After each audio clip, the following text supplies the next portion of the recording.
আমি বহুদিন পরে দেশে আসছি, 10 বছর পরে। ভাবলাম একটা অনুষ্ঠান করেই যাই। এই বাড়িটা আমাদেরই বাড়ি, আমারই বাড়ি। সো এই আর কি। আমার মা এটা বাবা ভারত ভিডিও করার ছিল, সবাই বসুক আগে।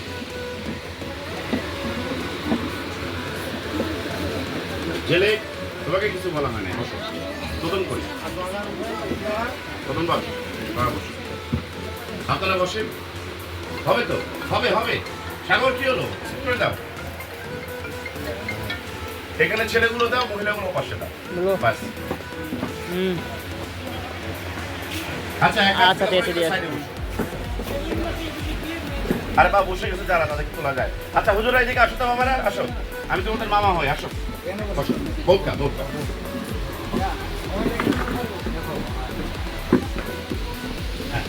মামা মামা এদিকে আসো। আর একজন আসতে পারবে, একজন একজন। হ্যাঁ সাইডে চাপো, মামা আসো। হ্যাঁ বসে গেছে,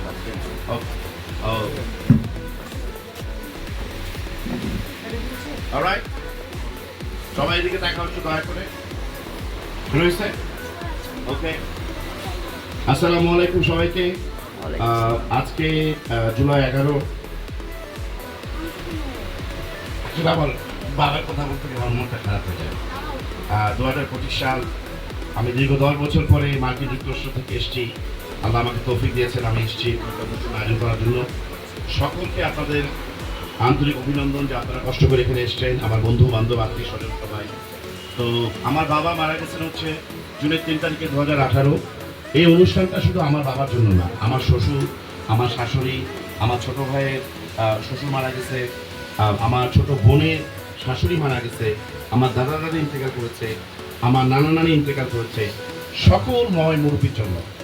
সো আপনারা সকলে খাওয়া দাওয়ার কথা না, এখন একটা বড় দোয়া হবে, হুজুরের পাক উনি দোয়া করবেন, সকলে মন থেকে দোয়া করবেন। আর সামান্য এখানে আয়োজন করেছে, আশা করি খেয়ে আপনারা তারপরে বাসায় আসবেন। দয়া করে আপনারা সবাই নিয়ে খাবেন, তো এই চিন্তা করবেন না, যথেষ্ট খাবার আছে। আসসালামু আলাইকুম।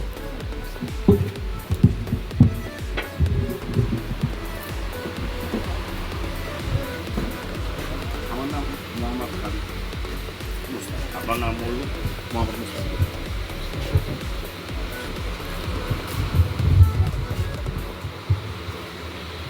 الحمد لله رب العالمين والعاقبة للمتقين والصلاة والسلام على سيد الأنبياء والمرسلين। আল্লাহ রাব্বুল আলামিনের দরবারে লাখো কোটি শুকরিয়া যে আল্লাহ পাক আমাদেরকে আজ পবিত্র জুমার দিনের মাঝে জুমার নামাজ পড়ার পরে আমরা মরহুম মুস্তাফিজুর রহমান সাহেবের রুহের মাগফিরাতের উদ্দেশ্যে ওনার বাসায় আমাদের খালেদ ভাই উনি বলছেন কথা, বিদেশ থেকে আসছেন। ওনার বাবার, ওনার দাদা দাদি, নানা নানি, বোনের ভাইয়ের শ্বশুর শাশুড়িদের মধ্যে যারা চলে গেছে, সমস্ত খানদানের যত ভাই মুরব্বীরা বিদায় নিয়েছে, তাদের আত্মা রুহের মাগফিরাতের উদ্দেশ্যে আজকের এই দোয়ার ইন্তজাম। যেহেতু খাবার সময় লম্বা চড়া কোনো কথা বলার সময় না, এখন দোয়াই করব ইনশাআল্লাহ। আমরা যে মরহুমদের রুহের মাগফিরাতের উদ্দেশ্যে দোয়া করি। এক সাহাবী আল্লাহ রাসূলকে প্রশ্ন করলেন, ইয়া রাসূলুল্লাহ, আমরা যে মাইয়েতের জন্য দোয়া করি, এই দোয়ার দ্বারা তাদের কি লাভ হয়, তাদের কোনো ফায়দা হয়, কোনো উপকারে আসে? নবীজি বললেন, তোমরা যদি তোমাদের কোনো জীবদ্দশায় কোনো আত্মীয় স্বজনের কাছে কোনো উপঢৌকন নিয়ে যদি হাজির হও, তাহলে খুশি হবে না? বলি, ইয়া রাসূলুল্লাহ, অবশ্যই খুশি হবে। বলে, এর চাইতে 1000 গুণ বেশি খুশি ওই মাইয়াত হয় যেই মাইয়াতের জন্য কোনো ফাতিহা পড়া হয়, কোনো দোয়া করা হয়। হাদিস শরীফে আছে, সূরা ইখলাস 3 বার বললে খতম কোরআন শরীফের সওয়াব পাওয়া যায়। আমরা বিভিন্ন জায়গায় দাওয়াত পেতে যাই, বিয়ার দাওয়াত, আকিকার দাওয়াত, মুসলমানের দাওয়াত, ম্যারেজ ডে, এটা সেটা অনেক কিছুই করতে। তবে সব জায়গায় এখন সমাজে একটা রীতিনীতি হয়ে গেছে যে খালি হাতে আমরা যাই না, কিছু না কিছু হাদিয়া তওবা দিয়ে যাই। তো আমরাও কোনো মাইয়াতে রুহের মাগফিরাতের উদ্দেশ্যে উপস্থিত হলে তাদের জন্য কিছু হাদিয়া পেশ করব।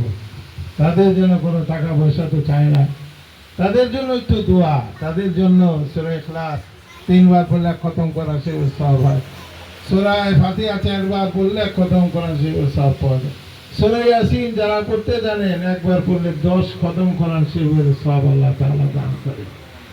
এই জন্য আমরা মাইয়াদের জন্য কিছু না কিছু হাদিয়া তোহফা তাদের জন্য উপঢৌকন আমরা পেশ করব। অনেক মানুষ এরকম আছে, হাদিস শরীফের মধ্যে আসছে যে অনেক মানুষ গোনা নিয়ে তাদের কিছুই নাই, খালি হাত পায়ে কবরে গেছে, কিন্তু আত্মীয় স্বজন ছেলে মেয়ে বিয়ে বাচ্চা যারা দোয়া করার মতো আছে, সৎকায় জারিয়া তাদের জন্য দান খায়রাত করছে, মসজিদ মাদ্রাসা গরিব দুঃখীদের মধ্যে দান খায়রাত করতে করতে দেখা গেছে যেরকম কিয়ামতের ময়দানে অনেক সওয়াবের বোঝা নিয়ে হাজির হয়ে যাবে, কিন্তু কবরে যাওয়ার সময় কিছুই ছিল না, কিন্তু আত্মীয় স্বজন ছেলে মেয়েরা তার জন্য দোয়া করছে, তার জন্য সৎকায় জারিয়া পাঠাইছে, তার জন্য দান খায়রাত করতে করতে অনেক আমল তার জমা হয়ে গেছে, আমলের রসিল আল্লাহ তাআলা তাকে মাফ করে দেবেন। এই জন্য আমরা বুঝি না, অনেক সময় আমাদের মা বাবার হক আমরা জীবদ্দশায় পুরোপুরি আদায় করতে পারি নাই। এই জন্য আল্লাহ রাসূল বলেছেন, যদি তোমরা মা বাবার হক আদায় না করতে পারো,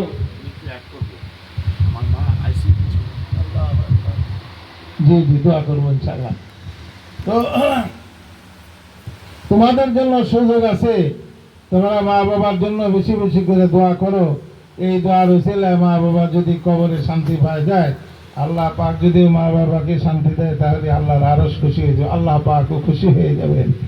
এই জন্যে আমাদের উচিত মা বাবার জন্য দোয়া করা, তাদের খেদমত করা, এবং আমার আপনার জীবদ্দশায় জীবনের শেষ মুহূর্ত পর্যন্ত যদি আমরা শুকরিয়া আদায় করি আল্লাহ পাকের, তো মা বাবার শুকরিয়া আদায় করে শেষ করা যাবে না। কারণ এই পৃথিবীতে আমি আপনি যত নেক আমল করি না কেন, সমস্ত নেক আমলের অংশ মা বাবার রয়েছে। কারণ মা বাবার উসিলায় দুনিয়াতে আসছি, এই জন্য সমস্ত আমলের মধ্যে তাদের হক রয়েছে, সমস্ত ইবাদতের মধ্যে তাদের হক রয়েছে। অতএব আল্লাহ পাক, ভাই বলছেন ওনার আম্মার সুস্থতার জন্য একটু দোয়া করবেন, আইসিইউতে ছিল, আল্লাহ পাক সুস্থ করছেন, এখানে উপস্থিত হওয়ার তৌফিক দান করেছেন। আমিও আমেরিকান নাগরিক হলেও আমি প্রবাসী। জি জি জি জি মুসাফির, আমার ভাই হ্যাঁ মুসাফির, লন্ডনে মনে জামাই ওদের 2 বাচ্চা। জি জি ওনারা মানুষ আমরা মুসাফিরদের দোয়া কবুল হয়। হ্যাঁ জি জি মুসাফিরদের দোয়া কবুল হয়। হ্যাঁ উনিও মুসাফির, যেখানে অনেকেই মুসাফির আছেন, মুসাফিরদের দোয়া কবুল হয়, নিঃসন্দেহে হাদিস শরীফে আছে মুসাফিরদের দোয়া কবুল হয়। উনি এখন আমেরিকার বাসিন্দা, ওখানে সিটিজেনশিপ পেয়েছেন। তারপরে এই দোয়ার ভিতরে অনেক মুরব্বীরা আছেন, মা বোনেরা আছেন, মুসাফির আছে, আপনার বৃদ্ধা মা রয়েছেন। হাদিস শরীফের মধ্যে আছে, কোনো ব্যক্তি যখন মারা যায়, যদি তার স্ত্রী তার প্রতি সন্তুষ্ট থাকে, ওই ব্যক্তি জান্নাতি হবে। সুবহানাল্লাহ। আবার কোনো স্ত্রী মারা গেছে, তার স্বামী তার উপরে খুশি রাজি খুশি আছে, ওই স্ত্রীও জান্নাতি, আল্লাহ রাসূল বলেছে। অতএব আল্লাহ পাক আমাদেরকে তৌফিক দান করেন, আমরা মা বাবার জন্য বেশি বেশি করে দোয়া করব, এবং যতদিন বেঁচে থাকবো শুধু দোয়াই না, তাদের খেদমত করব। কারণ হাদিস শরীফের মধ্যে আসছে, কেউ যদি মনে করে যে আমি আমার মা বাবার পুরোপুরি হক আদায় করছি, টাকা দিয়ে পয়সা দিয়ে সেবা শুশ্রূষা দিয়ে ওষুধপত্র দিয়ে, কিন্তু হাদিসের মফহুম অনুযায়ী দেখা যায় যে সব কিছু দেওয়ার পরে 100 ভাগের 100 ভাগ দেওয়ার পরেও মায়ের 1 ফোঁটা দুধের দাম আমরা পরিশোধ করতে পারবো না। বুঝে আসছে? বাবার একটা কদম যে আমার প্রতিপালনের জন্য একটা ধাপ ফেলছে, এই ধাপের মর্তবা মূল্য দিতে পারবো না আমরা, মায়ের 1 ফোঁটা দুধের দাম দেওয়া যাবে না। এই জন্য আল্লাহ রাসূল বলেছেন, মা বাবার চেহারার দিকে যদি কেউ কোনো সন্তান একবার দয়ার নজরে, রহমতের নজরে, দয়ার নজরে একটি বার যদি তাকায়, আল্লাহ পাক তাকে একটা কবুল হজের সওয়াব দান করে। তাহলে মা বাবা কত বড় নিয়ামত। আমরা হজ করেও গ্যারান্টি দিতে পারি না, আশা রাখি যে আল্লাহ পাক কবুল করবেন, কিন্তু আল্লাহ রাসূল গ্যারান্টি দিয়েছেন মা বাবা চেহারার দিকে দয়ার নজরে তাকাইলে কবুল হজের সওয়াব আল্লাহ পাক দান করবেন। এই জন্যে এক সাহাবী বললেন, ইয়া রাসূলুল্লাহ, আমার মা বাবা আমার উপরে কিরকম, কিরো আমার জন্য, আর তোমার মা বাবা তোমার জন্য হয় জান্নাতের দুইটা দরজা, না হয় জাহান্নামের দুইটা দরজা। তাদের সেবা শুশ্রূষা করে তাদের যদি রোজাবন্দি, তাদের যদি সুখ শান্তি দিতে পারো, তারা যদি তোমার প্রতি রাজি খুশি থাকে, জান্নাতের দুইটা দরজা তোমার জন্য রেডি আছে। আর যদি তারা অসন্তুষ্ট থাকে, তাহলে জাহান্নামের দুইটা দরজা তোমার জন্য রেডি আছে। অতএব আল্লাহ পাক আমাদের মা বোনদেরকে, আমাদের সবাইকে বাবা মায়ের খেদমত করার তৌফিক দান করুন। ওয়া আখিরু দাওয়ানা আলহামদুলিল্লাহি রাব্বিল আলামিন। আস্তাগফিরুল্লাহ রাব্বি মিন কুল্লি যামবি ওয়া আতুবু ইলাইহি লা হাওলা ওয়া লা কুওয়াতা ইল্লা বিল্লাহিল আলিয়্যিল আযীম। আস্তাগফিরুল্লাহ আল্লাযী লা ইলাহা ইল্লা হুয়াল হাইয়ুল কাইয়্যুম ওয়া আতুবু ইলাইহি লা হাওলা ওয়া লা কুওয়াতা ইল্লা বিল্লাহিল আলিয়্যিল আযীম। اللهم صل على محمد وعلى آل محمد كما صليت على إبراهيم وعلى آل إبراهيم إنك حميد مجيد. اللهم بارك على محمد وعلى آل محمد كما باركت على إبراهيم وعلى آل إبراهيم إنك حميد مجيد.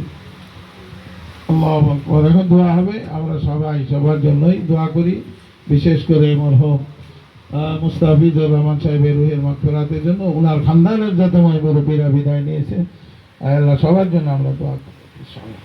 আলহামদুলিল্লাহি রাব্বিল আলামিন ওয়াল আকিবাতু লিল মুত্তাকিন ওয়াসসালাতু ওয়াসসালামু আলা সাইয়্যিদিল আমবিয়াই ওয়াল মুরসালিন।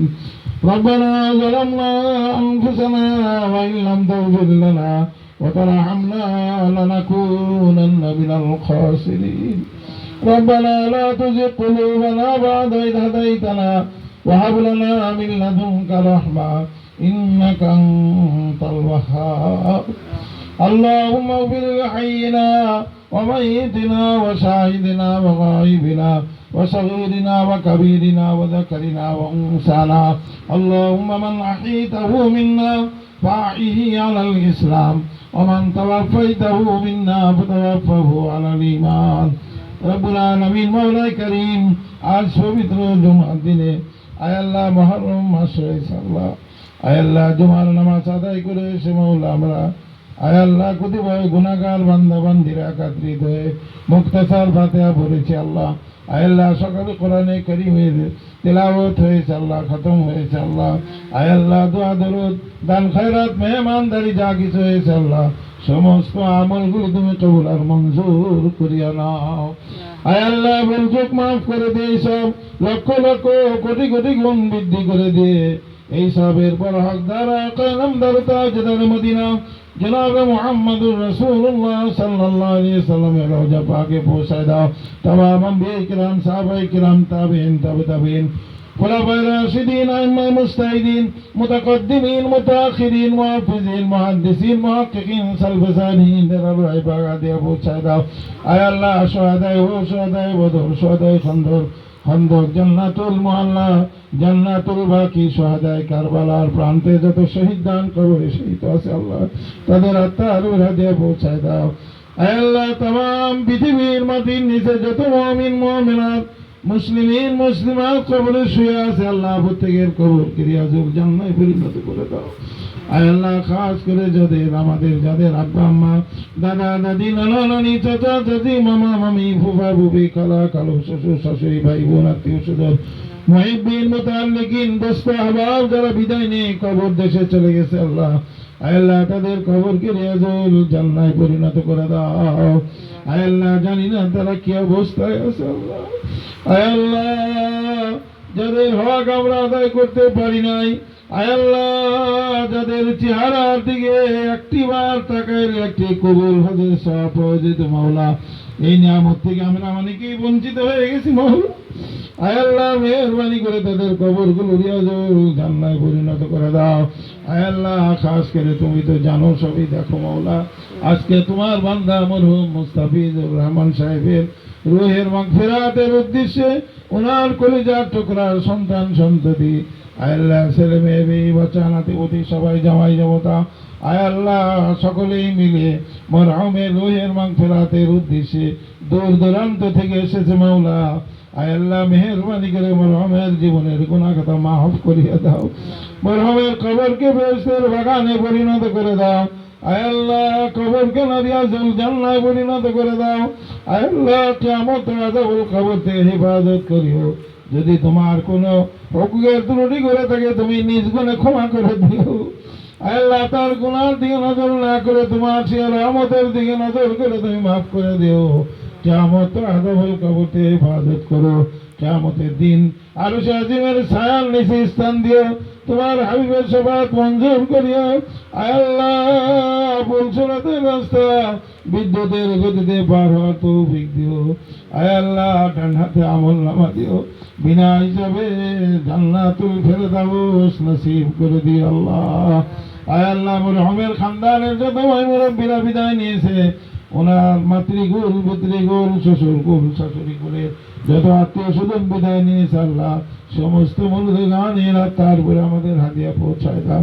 আয় আল্লাহ ওনার ছেলে মেয়েদের আত্মীয় স্বজন আয় আল্লাহ যারা বিদায় নিয়ে কবর দেশে চলে গেছে আল্লাহ, আয় আল্লাহ খালেদ ভাইদের আয় আল্লাহ মাতৃকুল পিতৃকুল শ্বশুরকুল শাশুড়িকুলের যত আত্মীয় স্বজন বিদায় নিয়েছে, আয় আল্লাহ ভাই বোনদের খানদানের যত মাই মুরব্বীরা শ্বশুরালয়ের খানদানের যত মাই মুরব্বীরা বিদায় নিয়েছে আল্লাহ, যত মরদেগান কবর দেশে চলে গেছে আল্লাহ তাদের কবর গুলো জান্নাতে পরিণত করে দাও। আয় আল্লাহ যারা অসুস্থ আছে সুস্থ করে দাও, হাজতমন্দের হাজত পুরা করে দাও, অভাবীদের আবকে দূর করে দাও। আয় আল্লাহ যার যার সমস্যা আছে তোমার কুদরত দ্বারা সমাধান করে দাও আল্লাহ। আয় আল্লাহ আমি গুনাহগারের সঙ্গে তোমার মাহবুব বান্দারা হাত উঠাইছে। আয় আল্লাহ মুরব্বীরা আছে, যুবকেরা আছে, কচিকাচা সোনারা আছে, আয় আল্লাহ মা বোনেরাও হাত উঠাইছে আল্লাহ। আয় আল্লাহ ভাইরা দূর দূরান্ত থেকে আসে আল্লাহ, মুসাফিরের দোয়া কবুল হয় তোমার নবী বলছে আল্লাহ। আয় আল্লাহ মুসাফিররা আমাদের সঙ্গে আমিন আমিন করেছে আল্লাহ। আয় আল্লাহ ভাইয়ের বৃদ্ধা মাও আমাদের সঙ্গে হাত উঠাইছে আল্লাহ। আয় আল্লাহ মেহেরবানি করে আমাদের জীবনের সমস্ত গুনাহ খাতা মাফ করে দাও। আমরা সবাই তো তোমার দরবারে হাজিরা দিতে হবে মাওলা, তোমার সন্তুষ্টি অর্জন করে যাওয়ার তৌফিক দিও, তোমার নবীদের আদর্শের উপরে যাওয়ার তৌফিক দিও। আয় আল্লাহ আমাদের প্রত্যেকের ঘরগুলো ইমানের দুর্গ আমলের দুর্গ বানায় দিও। আয় আল্লাহ আমাদেরকে আখিরাতের প্রস্তুতি নেওয়ার তৌফিক দাও, বেছে বেছে নিয়ে আমল করার তৌফিক দাও। আয় আল্লাহ জীবনের শেষ মুহূর্ত পর্যন্ত ইমান ও আমলের উপর অটল থাকার তৌফিক দাও। আয় আল্লাহ আমাদের এই মজমার ভিতরে যার হাত করা পছন্দ হয় তার ভিতরে আমাদের সকলের দোয়া কবুল করে নাও। হুজুর সাল্লাল্লাহু আলাইহি সাল্লামের তুফাইল আমাদের দোয়া কবুল করো। যেদিন দুনিয়ার হায়াত শেষ হয়ে যাবে, মালাকুল মউত মৃত্যুর পরোয়া নিয়ে হাজির হয়ে যাবে আল্লাহ, ওই মুহূর্তে আমাদের দিলকে তোমার দিকে মুতাওয়াজ্জহ করে দিও। তোমার মহব্বত, তোমার হাবিবের মহব্বত আমাদের অন্তরে ঘাড়ে করে দিও। আয় আল্লাহ বিদায়ের সময় আমাদের ঈমান ও আমলকে তোমার কুদরত দ্বারা হিফাজত করে আয় আল্লাহ আমাদের সকলের জবানে জারি করে দিও পবিত্র কালেমায়ে তাইয়্যিবা লা ইলাহা ইল্লাল্লাহু মুহাম্মাদুর রাসূলুল্লাহ। আসসালামু আলাইকুম ওয়া রাহমাতুল্লাহি ওয়া বারাকাতুহু। হ্যাঁ শুরু করো। আমি একটু দেখি এই, ছড়াও, ইয়ে। ছড়াও, ভাই।